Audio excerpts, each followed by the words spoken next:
Hello, everybody. My name is Camilla Sherr, and I'm here to talk about agrihomeopathy, namely about how we can use homeopathy for our plants and garden.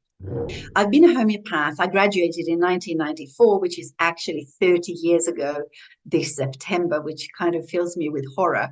But 30 years, wow, it's unbelievable. But anyway, so most of my life I've been treating humans, but for the last 10 years I've been using homeopathy for crops and gardens.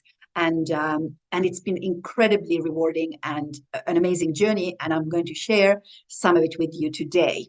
All this experience that I have, most of it is from Tanzania, which is where I live with my husband, Jeremy. And we co-founded Homeopathy for Health in Africa 15 years ago in Tanzania in 2009, which is a non-profit organization to help mainly people with HIV/AIDS, but also with other issues. And about 10 years ago, a coffee farmer came to me and she said that she wanted to convert the coffee from chemical farming to organic farming. And she said she wanted to use homeopathy for that.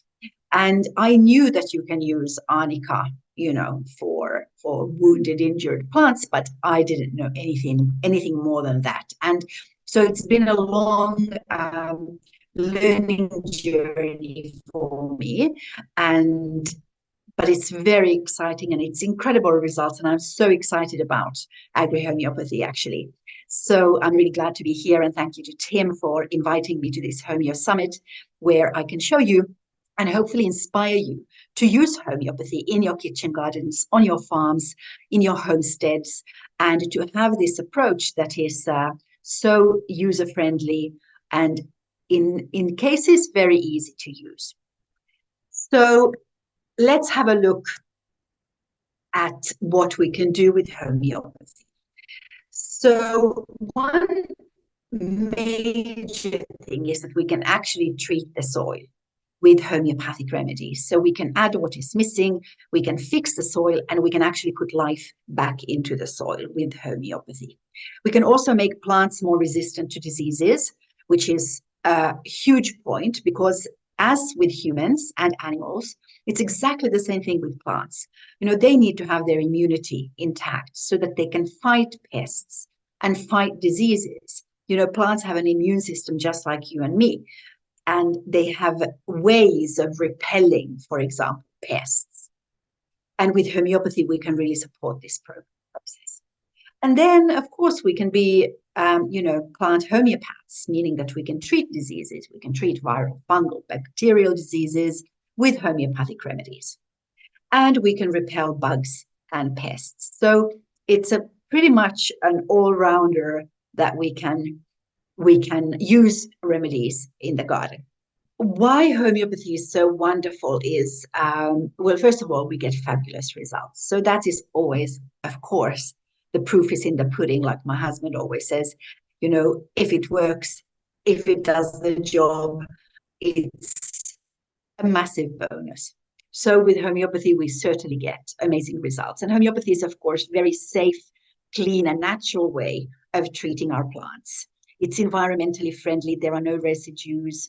There's nothing harmful going into the water systems. And your end result is a plant that is vibrant. It's like when you give a good remedy to a human or anyone, you just get that health, and when you have that health, then you will get healthy produce.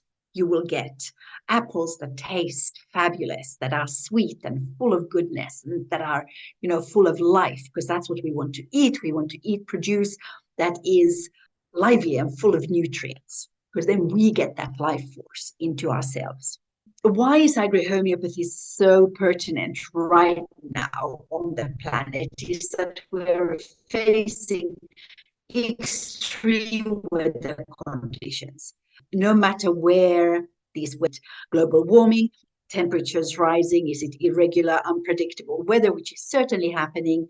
Is it chemtrails? Who knows what it is, but this is what is happening at the moment. And homeopathy can make the plants more resistant to all of these sort of extreme conditions. Like I said earlier, there's a problem with depleted soil, and it's a massive issue because we've been using all these pesticides and insecticides and fungicides and fertilizers for, I don't know, 50, 70 years now. And in the beginning, they were pretty much like antibiotics. Everything looked hunky-dory and wonderful. And like, wow, we've got a solution now for the soil. But pretty much what's happening with the antibiotics in our guts is what's happening with the soil, meaning that it can't function anymore. It's not working, it's depleted, it's dead, there's no life in it, it's destroyed. And the wonderful thing is that with homeopathic remedies, because they are potentized, it means that they are energized, they are dynamized, they have energy in them, they have power in them. So when we put them into the soil, it's more than just putting phosphates in. It's putting something that is potentized, it has life in it.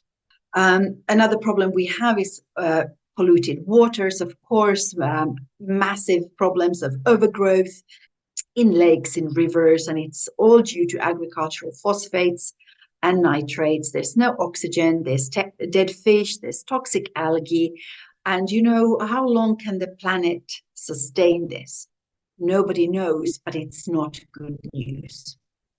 And last but not least, chronic disease is rampant. RFK in the US is talking a lot about why are the children, especially in the US, why are they so sick? Why is there so much chronic disease?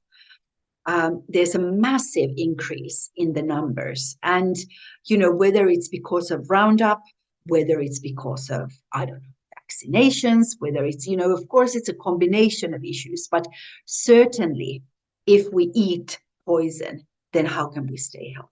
It's as simple as that.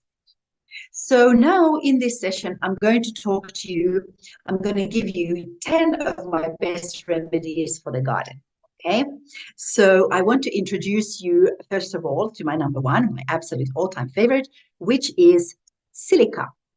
Now, silica is an amazing remedy for seedlings and for young plants, and for weak and puny plants, because silica is actually what gives the grit and the tenacity and the resilience to, for example, grass. If you step on a grass, the reason why it rises back up is because it has silica in it. So it's a really basic substance that is absolutely wonderful for any plant. It also improves germination, and it improves growth. And there is research to back it up, where they found that this indeed happens, and silica is the biggest and the best remedy for increasing also yield. Here is one of my basil experiments from my early days as an agrihomeopath. I was buying vegetables from this organic farm, and they told me that they have a problem with their basil. They said that the crop is ruined because the leaves are full of these sort of black spots, brown spots, and then they dry up and break off. So you can't use it for pesto. You can't really use the basil when it's like that. So I went to have a look at them, and I didn't know anything. I was very new to agrihomeopathy, but they were like small seedlings. They weren't fully grown basil sort of bushes, and they looked very like weak and limp and sort of blah, blah, blah, like spaghetti, and cooked spaghetti, not the stiff stuff in the shops. So it was exactly lacking that grit, lacking that force. It looked very weak and very, not good at all. So I didn't know what else to do. So I just gave them silica. I just sprayed it all over. I gave silica 30C, and the next week when I went to get my next shopping, they said that it was a complete miracle, that it it totally cured the plants. They started to grow. They grew, in fact, so big that the gardeners, they said that they've never ever seen such massive leaves on a basil. They were the size of a palm, huge. So silica is definitely your go-to in in these uh, in these kinds of situations where you have seedlings. This is a product I've created actually for seedlings. One of the main ingredients in it is silica. Now, here is a student of mine who, her result, she's a German woman who did my course a couple of years ago, and she sprayed the whole greenhouse with silica early in the spring. And she said, I've never had so many tomatoes in my life. And there are so many hanging from the plant that she had to support them because they were so huge. One tomato was 16 centimeters long and 9 centimeters thick. Here's a photo of her tomatoes. You can see there's a ruler underneath the tomatoes. They're absolutely ginormous. So you see that the yield, as I said before, is definitely improved by silica. Now, silica also absorbs water, and you know these little silica gel bags that you find in some products that you buy, they've got these little bags inside, and they are there because they absorb water. And so from this, we can think that maybe silica is a great remedy also for plants to help them over dry periods, if there's drought, for example. And they did a research in 2014 where they found that silica and dulcamara and sulfur were effective in fighting stress caused stress during drought. So definitely your silica is, if you don't know what to do, if you don't know what to give silica. It's one of those fabulous all-rounders when it comes to plants. Now, the next remedy I want to talk about is good old arnica. And arnica is probably the remedy that everybody knows the most. I have people come to me who say, oh, I don't believe in homeopathy. I don't believe in homeopathy. But the whole family, we all use arnica. So arnica is one of those that is a well-known remedy for its magical qualities in all sorts of injuries. And the same thing applies to plants. They love arnica, and especially in situations like, when you buy a new plant in a shop and you bring it home and it gets bashed around in the car, or when you're repotting, you always, you can't help it. When you're repotting, you rip the roots a bit. It's unavoidable. So arnica is absolutely wonderful in those kinds of situations. Now, here's an example of a zucchini that was eaten by snails. And you can see the poor zucchini. Here's a photo of it, absolutely ripped to pieces. And Imke, who sent me this story, she said that she retransplanted the zucchini to another raised bed, and she gave her aconite 200 and arnica 1M. And the 1M, because I figured that if my arms and legs were eaten away, I'd take a very high potency. Now, for those of you who are not homeopaths, don't worry about the potency too much. You can use whatever potencies you have. 30C is good, 200C is good. Those are all good potencies. So don't get too hooked up on the potency issue. But if you want to know more, you can come and do my course, my webinar series, and I talk about it in great length. But anyway, so she gave the zucchini arnica 1M, and the next day it was already, there were small beginnings of leaves, and after 4 weeks she became a magnificent plant that brought many courgettes. And here is an example of giving arnica to seedlings when you are moving them from your greenhouse into the garden.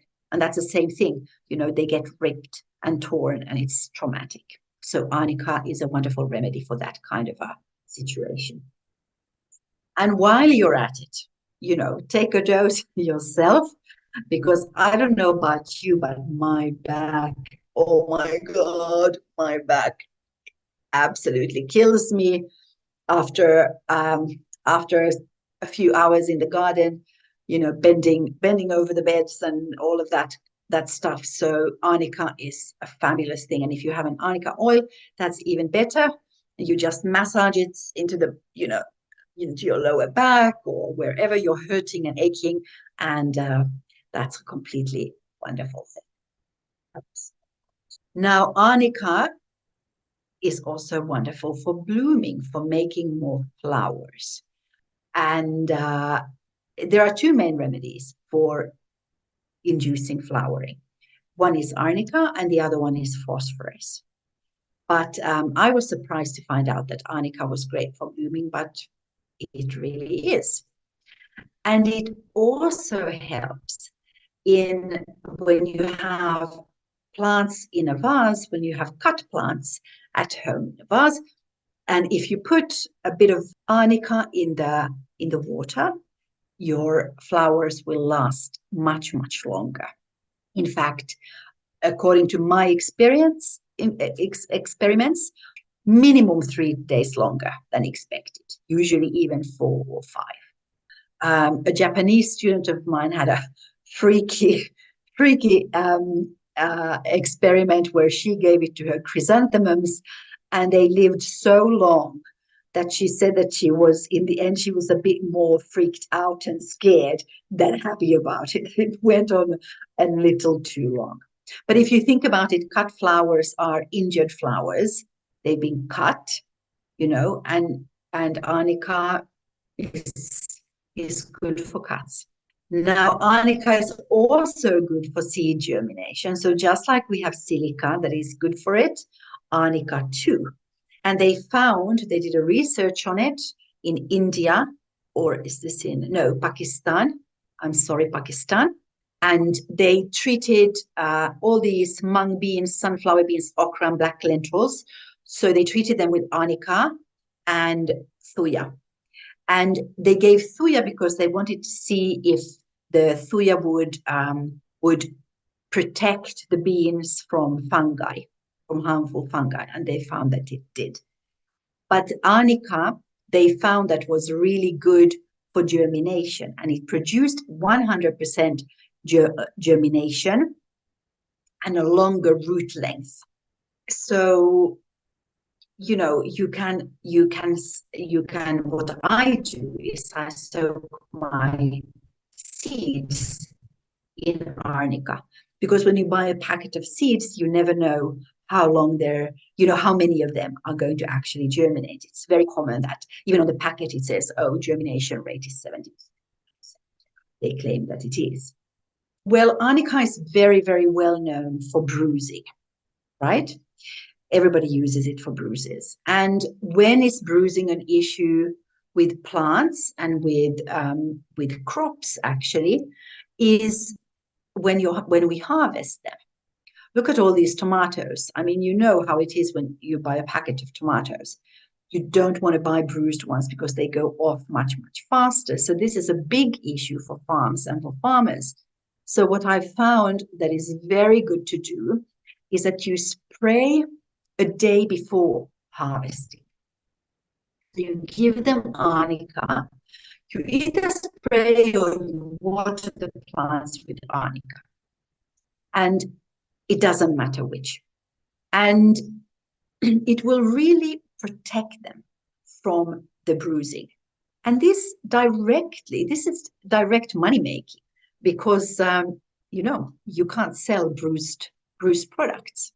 And even when you with things like onions, so the same thing, bruised onions, you need to sort of set them aside and eat them before your perfect specimens. And I'm not sure how much it's going to help if you, at this point, when something is already bruised, if you give it arnica. But I've sprayed bruised, damaged onions with arnica. Not a lot, because otherwise you get a fungus. You don't want to make them wet because you don't want to have a fungus problem. But they have lasted a very long time. So maybe it inhibits the process of the bruising continuing, too fast. So it keeps them edible for longer. Okay.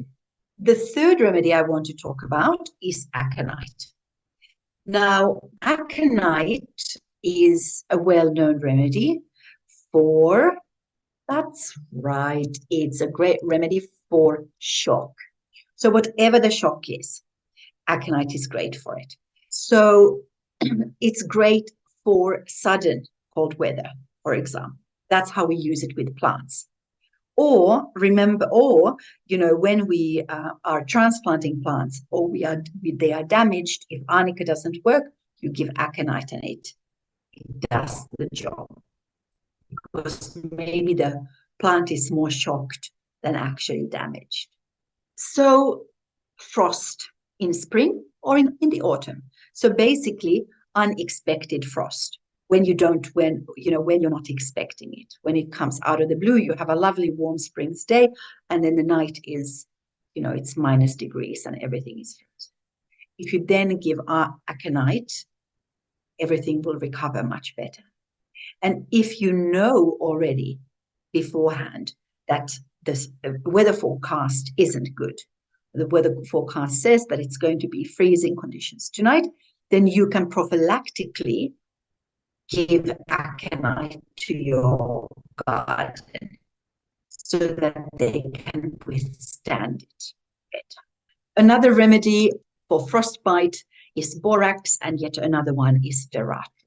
But aconite is the number one. I created a product called Frozen, which has aconite, borax, and veratrum, all of them in it, so that you don't have to think which of the remedies will be better. And, should I give this or should I give that, which can sometimes get tricky, even for homeopaths, let alone someone who isn't a homeopath. It's sometimes difficult to differentiate between the remedies because plants don't exactly talk. So it makes it just that much more difficult. So I created these products exactly for regular people who can't be expected to study homeopathy fully and completely and then be, prescribing one remedy at a time. And I use them a lot. I live in Tanzania, in East Africa. So I also created these products for local farmers in Tanzania so that no explanations are needed. Now, aconite can also be fabulous when the conditions are suddenly too hot. Same thing. It's been regular temperate weather and suddenly, boom, it's 35 degrees. Talking Celsius, not Fahrenheit. I can't do Fahrenheit. 110. I don't know. Really, really hot. Okay. So when it's sudden, aconite is a wonderful remedy. Other good remedies are arsenicum, belladonna, sol, and cantharis. But again, because it's difficult sometimes to differentiate, I made a product called Too Hot. So it's very self-explanatory and simple. Now, here's the situation of transferring the plants. So, like I said before, if the arnica doesn't work in a day, you should see a difference in a day. Then give aconite. The next remedy I want to talk about is calendula. Calendula is one of my favorite remedies, and everybody knows, all gardeners know calendula and marigold, same family. All these remedies that repel insects, and they are great to be planted between rows of vegetables because they keep them healthy and they keep bugs away, and they are healing plants. So calendula is amazing if you use it first thing in the spring. So, during winter, there can be a lot of damage to the garden, to the plants, it's really, there's a lot of broken branches. It could be that there's been a lot of snow and branches have broken, all sorts of damage to trees, to bushes, to everything. Now, the problem is that all the viruses and fungi and bacteria, all the bad guys that we don't want, come into the plants through these injuries. And that's why it's really, really important to heal those injuries as soon as you notice them, as soon as you see them. So watering the garden with calendula after the winter first thing will heal whatever has happened there during that time. I think the name of calendula is wound healer. So that is what calendula does. It heals all the wounds. And I'm sure that if you have children, calendula cream is one of the things that you have in your cupboard for all of those, scraped knees and stuff like that. So calendula, first thing in the spring, just once, beginning of the season, and that's wonderful. In my course, I talk a lot about, I have like a kind of a treatment calendar, which remedies are good to give at which time of the year. So it's sometimes really good to look at your garden like that. What is happening at this time of the year? And this product, Recover, has got arnica, calendula, I think Sagria, aconite in it. So it's an all-rounder recovery remedy. Now, the next issue I want to talk about is aphids. And aphids can be on lots of different plants, but on roses, that's one of the gardeners' pet hates, is to have those aphids on roses. And what happens with aphids is that you get, it's not just unsightly, they actually really damage the roses. So what happens is that they secrete this kind of a honeydewy substance. And this, because it's sweet, mold, fungi start to grow on it. And this also brings in ants, and because they feed on the honeydew, and they totally damage the plant. Now, a kind of a bio method of controlling those aphids is ladybugs. So, because they love those aphids, so they eat them up. But and this is actually what many farms do. They buy a ton of lady beetles, ladybugs, and have them come and eat the aphids. But it's not a very sustainable approach, and it's expensive, and it can have its own issues because it kind of tips the balance in the garden. So there's a homeopathic remedy called coccinella, that is made from ladybugs, and this can be a really effective remedy against aphids. Now, here you can see a photo from my garden. You see that the bud on the left is covered in aphids, and then I gave a remedy, and on the right you can see the beautiful rose that emerged.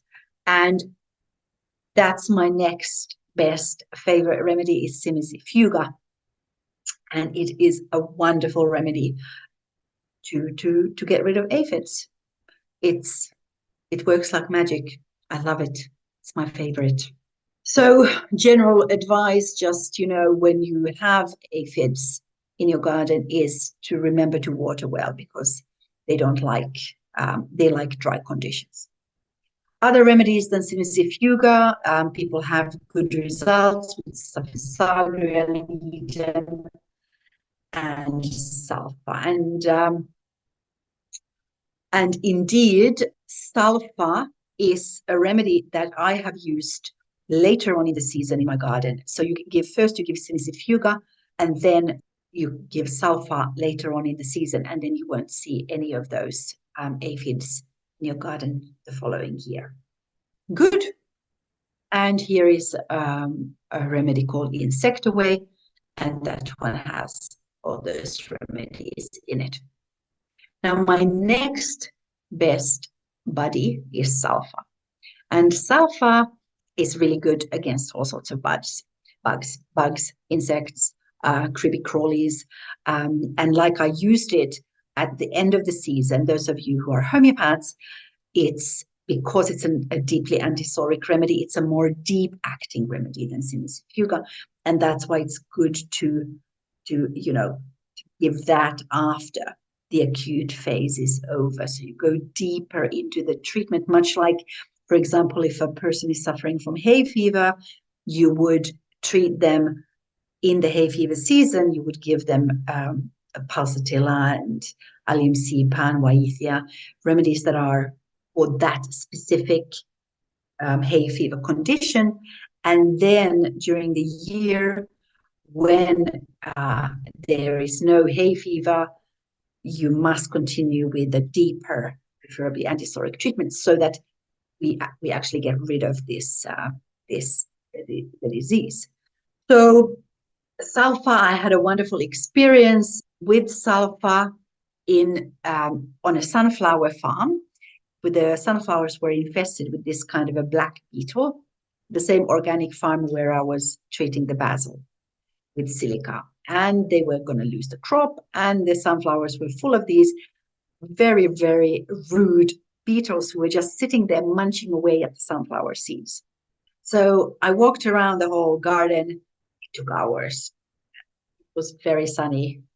I got completely sunburned. I had a little bottle with a little dropper bottle, and I just gave like 2 drops to each sunflower, and they just completely vanished, disappeared, went somewhere else. And this is also the beauty of homeopathy. We don't have to kill anyone or anything. They just go away. The balance or the harmony of the garden is restored, and these bullies go elsewhere.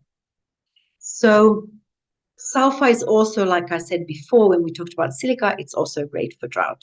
So it's also a great remedy for that. Here's another example of using sulfur.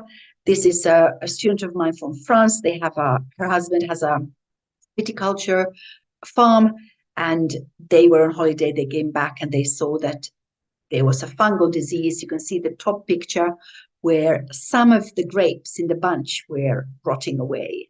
Disgusting. And she used copper and sulfur together. So this is copper sulfate is something called the Bordeaux mix. So it's a mix that is used, that organic farmers use, as a natural treatment for fungi. And this woman, here is another picture of the grapes. You can see that some of them are completely rotten and underdeveloped. And she said that the success was completely amazing. And they thought that the harvest was completely ruined. And this copper vitriol, which is cuprum sulfuricum, is used to treat these diseases. So she didn't have the remedy, so she just simply combined sulfur and cuprum. And she used D30 of sulfur and cuprum metallicum D12. And she put them in a spray bottle, and then she sprayed all the plants with it. And she cut off all the grapes that were already massively affected, which is what you must do always, because they're not going to recover. They're not going to suddenly become proper grapes. You have to get rid of them. And it had also been very hot, because the temperatures had been over 30 degrees. So here you can see also that sulfur, the idea of using sulfur when it's too hot and when you are fighting drought. After a few days, you could see the change, and the healing could be seen 2 weeks later. So clearly, most of the affected berries have regenerated and the others have died, and are now hanging scrawny next to the healthy berries. And we can now already start harvesting. They were completely blown away by the result.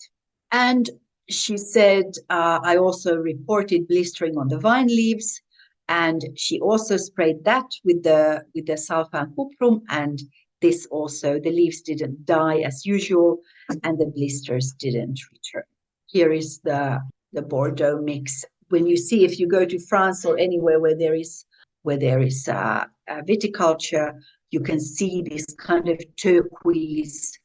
The leaves are turquoise. That is from that copper sulfate, a result of that. Good.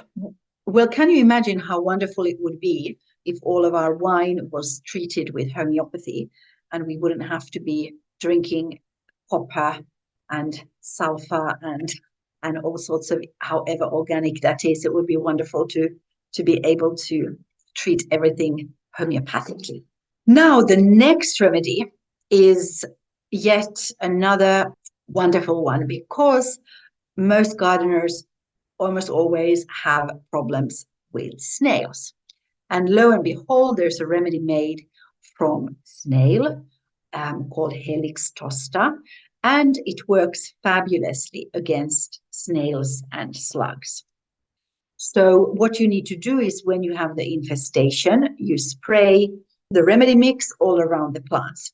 And here I would probably use spraying rather than watering, because you want it on the lettuce leaves and cabbage leaves and all of that to repel the snails. It's wonderful, and it's very, very effective. Now, the next remedy is an answer to this next question. There's often problem in various different plants. We see the same similar issue, which is that there is it's called a tip burn, and you can see it on roses. You can see it, the top picture is from an olive tree, and it's actually sometimes it's a fungal disease, and sometimes it's has nothing to do with fungus. It can be due to overwatering or underwatering, and it can lead to the development of black spot or tip burn symptoms. So it can also be caused by fungal infections, such as the black spot fungus. And this commonly affects roses, or there's another fungus where the effect is exactly the same, but it affects mainly lettuces and cabbage.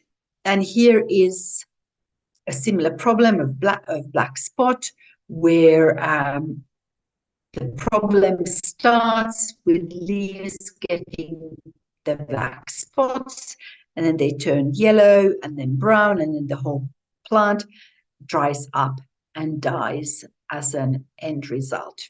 So let's have a look at which remedy might be good for this.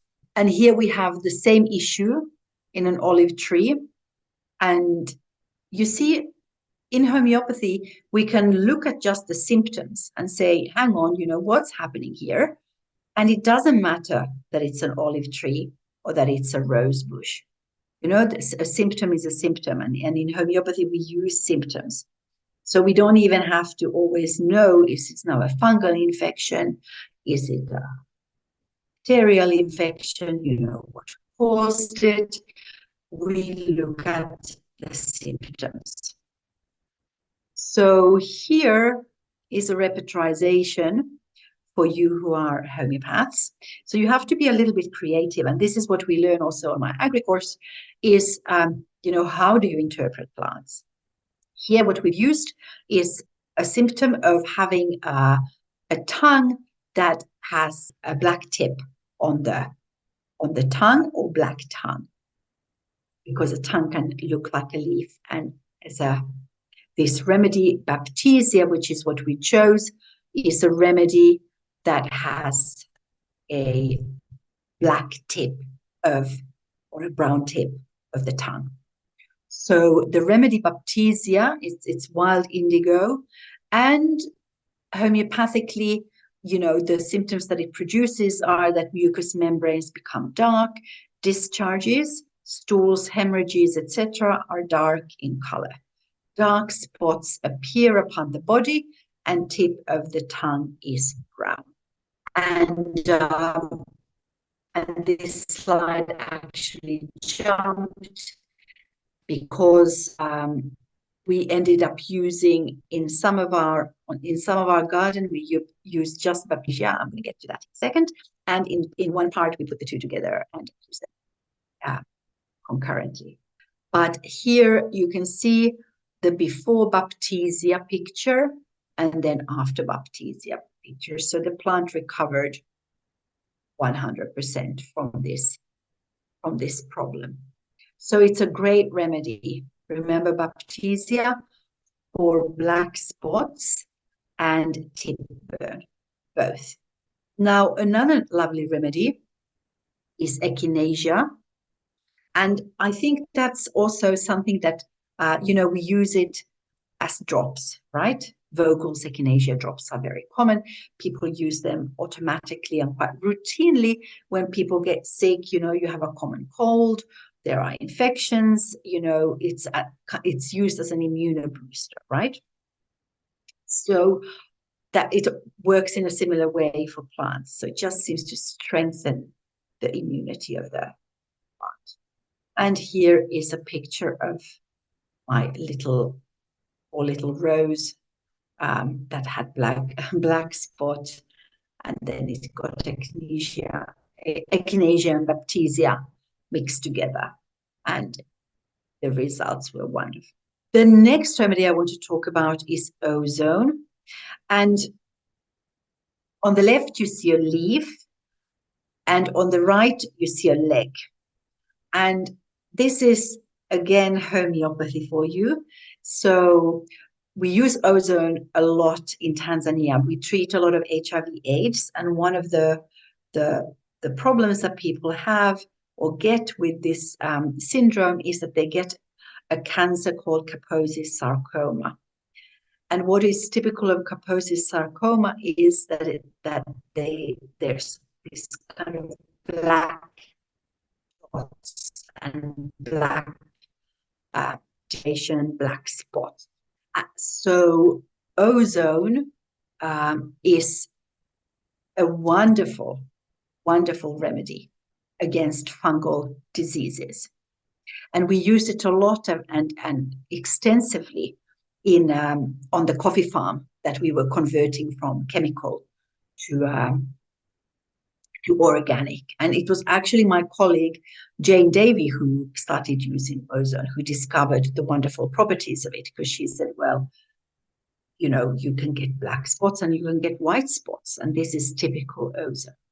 And one more thing about ozone is that it's used, if you look at ozone use in pharmaceuticals or in anything, it's such a deeply sort of hyper cleaning agent, and it's used for sort of fungal all sorts of fungal places, or against bad smells, for example. Some builders use ozone in buildings to get rid of nasty smells that are caused by it. It's kind of like an overall just cleans. And my 10th tip for you guys is to look after your plants so that you make sure that your garden is getting enough nutrients. Just like humans, plants need nutrients, their vitamins and minerals. And here is a Tanzanian tomato that was splitting. And you can see that the tomato is still raw, it's still green. And the question was, why do my still green tomatoes split? What is the issue? So it turns out that the issue is that there's not enough calcium in the soil. So how do we now treat these tomatoes? So what we did is we gave the tomatoes calcium carbonicum, and it totally fixed the problem. The tomatoes stopped splitting, and they matured perfectly into perfect ripe tomatoes. So use this kind of knowledge in your garden. Good. Also, what came to my mind, because you always have to look at sort of analogous stuff when you're treating plants. You have to use your imagination and you have to think a little bit outside of the box. And what they were saying changes in soil moisture levels cause the fruits to expand quicker than the tomato skin can grow, which totally reminded me of pregnancy, where, especially first pregnancy, when suddenly, there's stretch marks and the skin sort of splits. That's what a stretch mark is essentially.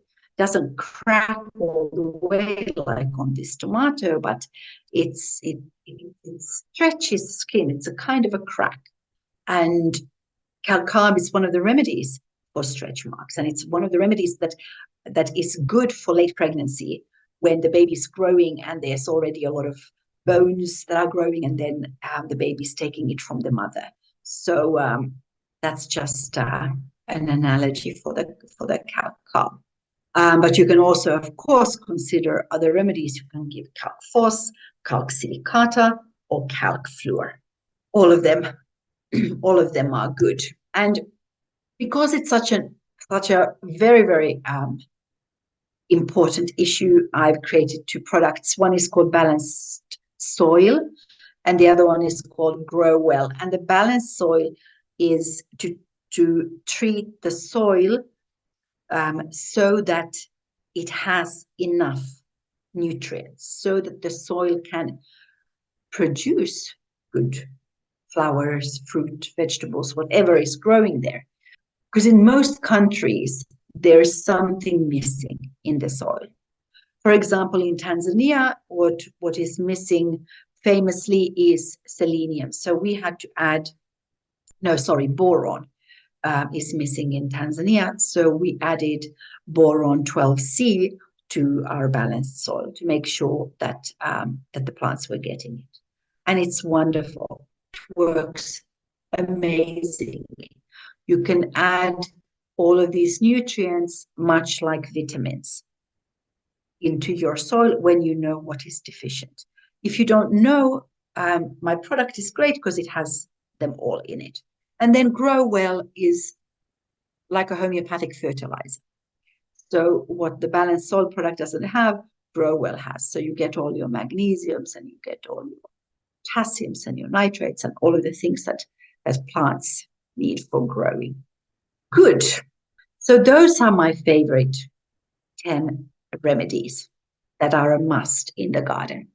Now I want to show you a case that is more of a homeopathic case. And this is my mother's apple tree. And it was infested with ermine moths. So on the left, you see a picture where you have this cluster of caterpillars, which is what was happening in the tree. And on the right, thank God this did not happen to my mom's tree. This is what would have happened without the homeopathy or, without intervention. And it's pretty much of a horror show. Those caterpillars eat everything and they secrete this kind of a very sticky, hard substance. So my mom was quite rightly freaking out. And here's a picture that is where you can really see what's happening. It's not my own photo, but that's what it looks like. The catastrophe and the eating of everything. So what did I do? I phoned my husband because I couldn't think of what to give.